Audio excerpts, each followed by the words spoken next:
Square, Marino. He was the youngest boy to play in Croke Park at the age of 9. He played for the under 14s. Mick was well known around the area of Marino as Squire Murray. He got this name when he was left a bit of land down the country. Mick had a pub in Kilbeggan, which was a very popular spot for many of the Donecarney people.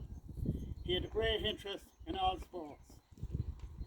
It's hard for anyone to encapsulate the life and times of volunteer Mick Murray. A Dublin man, he was generous, gracious, full of fun. He loved his family, his friends. Above all, he loved the life that he lived to the full. He joined the Republican movement in the early 1950s and spent his lifetime working towards the achievement of the unity and independence for the Irish people.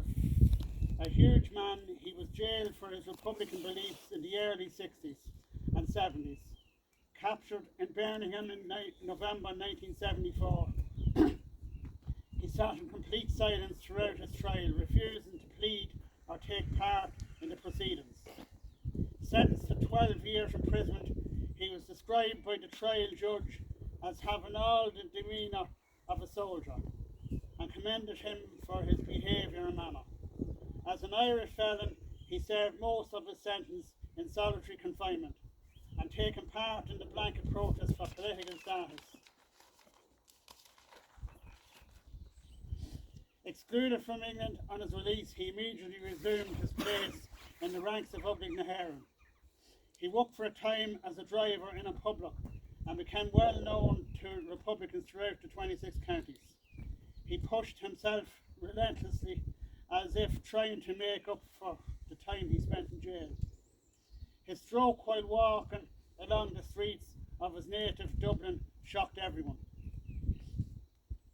It was as if he shrunk before our very eyes, but behind his apparent fatality, Mick Murray, the Republican, the soldier, was still there, stronger than ever.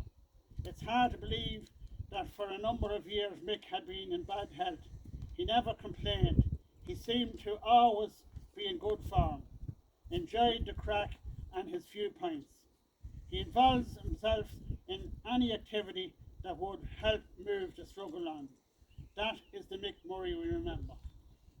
His life was spent in pursuing and working to achieve the freedom and independence of Ireland. He supported full the leadership of the movement. He wanted to see Ireland united in his lifetime. His attitude on the thorny issue of decommission was give them not an ounce.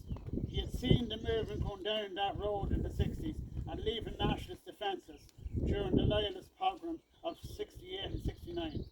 He stood with the ordinary people of Ireland against the self-servers, the establishment, politicians who have tried to bleed this country dry.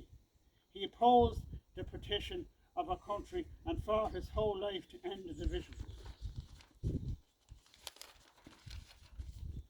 Mick died in Tipperary, the home of the Flying Column, the home of soldiers like Sean Tracy and Dan Gleeson.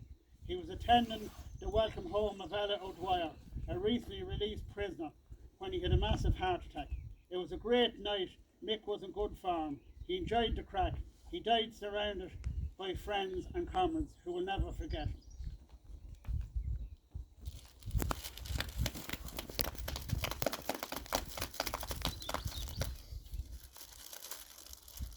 Alan, I think you're going to lay the, or Sean, you lay the wreath on behalf of the 1916-19 Monument.